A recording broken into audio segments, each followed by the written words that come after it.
రాబోయే రోజుల్లో గోదావరి జిల్లాలకి పాత గోదావరి జిల్లాలు ఇప్పుడు 5 జిల్లాలైనాయి. ఈ 5 జిల్లాల్లో ఎక్కడా నీటి ఎద్దడి లేకుండా చేసే బాధ్యత ఈ ప్రభుత్వానిదని మరొకసారి విజ్ఞప్తి చేస్తున్నా. నాకు ఎంత కమిట్మెంట్ అంటే పోలవరం విషయంలో నేను ముఖ్యమంత్రి అయ్యే రోజున 7 మండలాలు తెలంగాణలో ఉన్నాయి. ఆ 7 మండలాలు తెలంగాణలో ఉండుంటే ఆనాటి ప్రభుత్వం ఒప్పుకోకపోతే పోలవరం కట్టే పరిస్థితి లేదు. నాకు ఐడియా ఉంది కాబట్టి ఆనాటి ప్రభుత్వం నరేంద్ర మోడీ గారు, రాజ్నాథ్ సింగ్ గారు, వెంకయ్యనాయుడు గారు ఉంటే నేను గట్టిగా చెప్పి మీరు 7 మండలాలు కానీ ఇవ్వకుండా పోతే నేను ప్రమాణ స్వీకారం చేయను, నాకు ఈ ముఖ్యమంత్రి పదవి వద్దు, ముఖ్యమంత్రి పదవి తీసుకొని చెడ్డ పేరు తెచ్చుకోవడం కంటే ఈ రాష్ట్రం కోసం నేను త్యాగం చేస్తానని గట్టిగా చెప్పిన తర్వాత ప్రమాణ స్వీకారం చేసిన వెంటనే వాళ్ళు పార్లమెంట్ కూడా పెట్టకుండా 7 మండలాలు మనకిచ్చారు. అది ప్రారంభం, పోలవరం పూర్తి చేయడానికి శ్రీకారం. ఈరోజు మీరు ఒక్కసారి చూస్తే ఎన్ని ఇబ్బందులు కలిగించినా ఇక్కడే రామానాయుడు అప్పుడు కాటన్ దొర చేస్తే ఇప్పుడు రామానాయుడు ఇక్కడ మంత్రిగా ఉండి ఆయన ఆధ్వర్యంలో ఈ ప్రాజెక్టు పూర్తవుతుంది. ఇక్కడే మా సాయి ప్రసాద్ గారు చీఫ్ సెక్రటరీగా ఉన్నాడు, ఇరిగేషన్ సెక్రటరీగా ఉన్నాడు.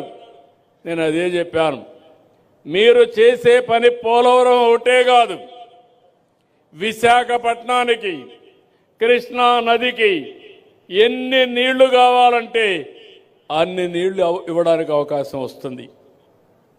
అక్కడి నుంచి వంశధార తీసుకెళ్తాం, ఇక్కడి నుంచి నల్లమల సాగర్ తీసుకెళ్తాం. నేను నిన్న కూడా ఒక మాట అన్నాను, ఎందుకు అనవసరంగా తెలుగు జాతి మధ్య విద్వేషాలు పెట్టుకుంటాం? నీళ్లు సముద్రానికి పోతున్నాయి.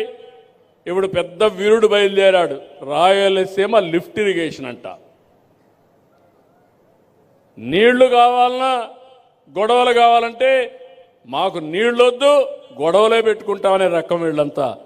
నేను ఒకటే చెప్తున్నాను, నాకు కావాల్సింది గొడవలు కాదు, నా జాతి ప్రయోజనాలు, తెలుగు జాతి ప్రయోజనాలు, నన్ను ఎన్నుకున్న ఆంధ్రప్రదేశ్ రాష్ట్ర ప్రయోజనాలు ఎట్టి పరిస్థితిలో ముందుకు తీసుకుపోతారని మరొక్కసారి హామీ ఇస్తున్నా.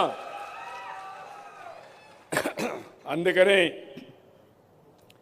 గోదావరి అనేది ఒక ట్రంక్ ఇన్ఫ్రాస్ట్రక్చర్. ఇది ఒకసారి నీళ్లన్నీ పోతా ఉంటే పంట కాలువలు, చిన్న చిన్న కాలువలు, డిస్ట్రిబ్యూటర్స్ అన్ని ఈజీగా ఏర్పాటు చేసుకునే అవకాశం వస్తుంది.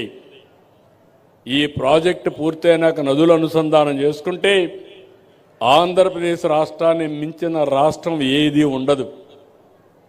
అవసరమైతే ఇక్కడ పోయే నీళ్లు తెలంగాణ కూడా వాడుకునే అవకాశం వస్తుంది. గొడవలు పెట్టుకుంటే వచ్చే ప్రయోజనాల కంటే గొడవలు లేకుండా అందరం ఉంటే ఇవన్నీ కూడా ముందుకు పోయే పరిస్థితి వస్తుంది.